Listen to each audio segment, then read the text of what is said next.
Student जिन student का bio generic में है या जूलॉजी जेनरिक में या बॉटनी जेनरिक में है, उन सभी स्टूडेंट्स के लिए सेमेस्टर 1 के स्टूडेंट्स के लिए जो बीबीएमके यूनिवर्सिटी से रिलेट कर रहे हैं वो एग्ज़ाम देने वाले हैं, उनका जो है कि मार्केट में अभी तक जो है कि गेस्ट पेपर नहीं निकला है। तो इसी वजह से जो है कि मैंने आप सभी के लिए कुछ इम्पॉर्टेंट क्वेश्चंस लेकर के आया हूँ एमसीक्यू टाइप्स। आपको मालूम है कि आपके फाइनल एग्ज़ाम जिसको एक्सटर्नल एग्ज़ाम कहा जाता है, इसमें 10 क्वेश्चन एमसीक्यूज़ रहेंगे। तो आइए उन एमसीक्यूज़ क्वेश्चंस को यहाँ पर कर लेते हैं। विच इज़ एन, पहला क्वेश्चन कुछ इस प्रकार से है, which is an example of animal connective tissue.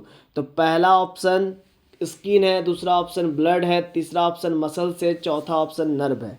तो आपको मैं बता दूं, ब्लड जो है वो कनेक्टिव टिश्यू होता है, ठीक है ना। ब्लड के माध्यम से ही जो है कि सेल बनता है और सेल के माध्यम से फिर टिश्यू बनता है। नेक्स्ट क्वेश्चन है, basic unit of classification is. तो बेसिक यूनिट जो क्लासिफिकेशन होता है वो होता है आपका स्पीसीज, ठीक है ना। बेसिक यूनिट क्लासिफिकेशन का बेसिक यूनिट क्या होता है, तो स्पीसीज होता है, यानी कि ऑप्शन नंबर सी होगा। Excretory organ in Annelida is. तो एनेलिडा का एक्सक्रेटरी ऑर्गेन जिससे वो जो है कि मलमूत्र या हम लोग कह सकते हैं वज्र पदार्थ को एक्सक्रीट करता है, ठीक है ना। तो ऑप्शन आपका है flame cell, Malpighian tubule, kidney और नेफ्रीडिया। तो इसका जो सही उत्तर होगा वो होगा नेफ्रीडिया, ठीक है ना। नेफ्रीडिया एक शब्द है जो कि नेफ्रॉन से ही मिल करके बना हुआ है। नेक्स्ट है question, presence of memory gland is a characteristics of. देखिए मेमोरी ग्लैंड क्या होता है, उसका एक आपको कैरेक्टरिस्टिक बताना है, ठीक है ना। तो मैमल में ही मेमोरी ग्लैंड होता है। मेमोरी ग्लैंड का कहने का मतलब ये होता है वैसा ग्रंथि, वैसा ग्लैंड जिसके मदद से आप कह सकते हैं जो कि फीमेल होती है वे अपने बॉडी में, है ना, दुग्ध बना पाती है, ठीक है ना। नेक्स्ट है, well organised nucleus is not found in ना। तो वेल, देखिए न्यूक्लियस आपको मालूम है सेल के अंदर न्यूक्लियस तो होगा ही होगा, ठीक है ना। आप क्लोरोप्लास्ट होता है, फिर आपका बहुत टाइप के जैसे माइटोकॉन्ड्रिया होता है, इस प्रकार के जो सेल आप कह सकते हो जो छोटे छोटे कंपोनेंट्स होते हैं सेल के वो रहते हैं। तो उसी प्रकार से ऐसा ऑर्गेनाइज्ड न्यूक्लियस बताइए, well organise nucleus is not found in, जो कि फाउंड नहीं होता, पाया नहीं जाता है। प्रोकैरियोटिक सेल में अच्छे ढंग से जो है कि न्यूक्लियस ऑर्गेनाइज नहीं रहता है, ठीक है ना। तो नेक्स्ट क्या है, excretory waste of human is. तो हम लोग का जो एक्सक्रेटरी वेस्ट होता है ना वो होता है यूरिक एसिड एंड यूरिया होता है, ठीक है। ये ऑप्शन दिया हुआ है, फिर अमोनिया ऑप्शन दिया हुआ, फिर यूरिक एसिड दिया हुआ, फिर दिया हुआ यूरिया।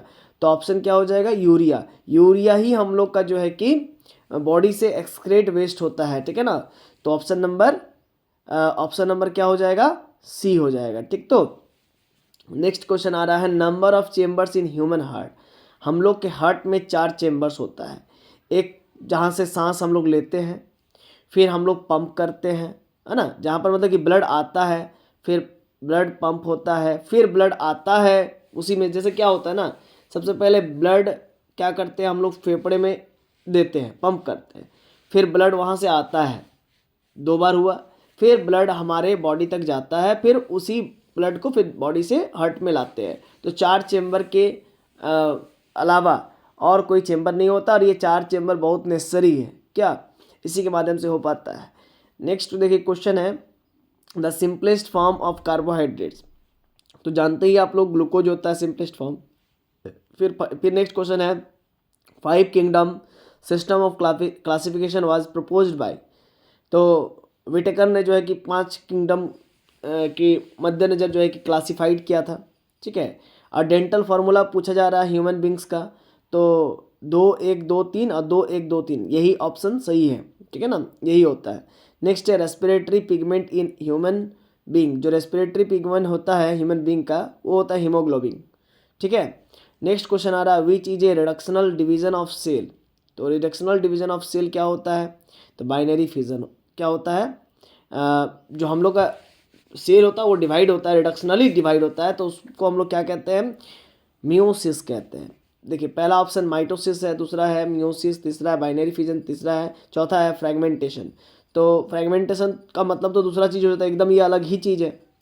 फ्रेगमेंटेशन का मतलब होता है जैसे शराब बनता है, अल्कोहल बनता है। बाइनरी फिजन का मतलब होता है अमीबा में होता है, ठीक है। मिटोसिस, मायोसिस, यही दो ऑप्शन में सही होगा, तो मियोसिस सही है, एकदम परफेक्ट।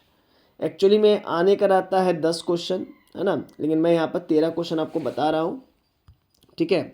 नेक्स्ट क्वेश्चन कुछ इस प्रकार से है, number of floating reefs in human is. Floating reef का मतलब ये होता है जो फ्लोट करता है, यानी कि आप कह सकते हैं जो पीछे से करेक्ट नहीं रहता, मतलब एक ही बार वो रहता है, उसका घुमाव घुमाव नहीं रहता है, ठीक है ना, वो नीचे नीचे वाले लोब में रहता है, ठीक है ना। तो क्या हो जाएगा, 2 पेयर्स हो जाएंगे। 2 पेयर्स कहने का मतलब ये हुआ 4 ठो हड्डी हो जाएगा, ठीक है ना। आई होप मेरी बातें आप लोग बहुत अच्छे से समझ पाए होंगे। चलिए तो मिलते हैं नेक्स्ट वीडियो में, तब तक के लिए जोहार। और आप लोग इसी प्रकार से बने रहिए, प्यार दीजिए, तभी हम आप लोगों के लिए बहुत सारे वीडियोस लेकर के आएंगे जूलॉजी से रिलेटेड। क्योंकि जूलॉजी से रिलेटेड आपको ना तो मार्केट में गेस्ट पेपर मिलते हैं, ना तो आपको बुक मिलते हैं, क्या है ना, जो आप ग्रेजुएशन कर रहे हैं। तो अगर आप लोगों को है कि नहीं सर बताए, हर एक चीज़ हम लोग को अवगत कराए, ताकि एग्ज़ाम में हम लोग अच्छे से लिख पाए, तो आप लोग चैनल को तुरंत सब्सक्राइब कर दीजिए और अपने दोस्तों के बीच धुआं धुआं तरीके से फैला दीजिए। धन्यवाद।